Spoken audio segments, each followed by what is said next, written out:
ఏ రోజైనా దేవుని కోసం కునుకు మానేశావా?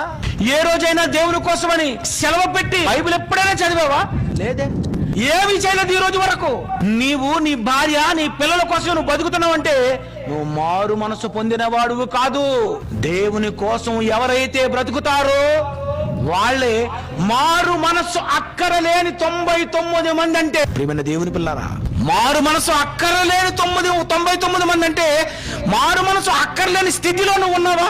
ఇంకా మారలేదా? చెప్పు ప్రియమైన దేవుని పిల్లారా. నీ రూపం మారిపోద్ది, నీ రూపం మట్టిలోకి వెళ్ళిపోద్ది. నువ్వు చచ్చిపోతావు, సంపాదించినవన్నీ వదిలేస్తావు. ఈ పొలాలు ఎకరాలు ఎకరాలు ఎకరాలు సంపాదించుకున్నవే ఇవన్నీ నువ్వు వదిలేసి అదే పొలంలోను అదే మట్టిలో మట్టిగా మారిపోతాడు. ఎందుకంటే దేవుడు ఆత్మను తీసేపోతున్నాడు. అది తీసేశాడు, మాంసము మట్టి అయిపోద్ది. మట్టిగా మారక ముందు ఈ మాంసము ముద్దలో ఆత్మ ఉన్నప్పుడే ఈ ఆత్మ దేవుడు ఇచ్చాడు.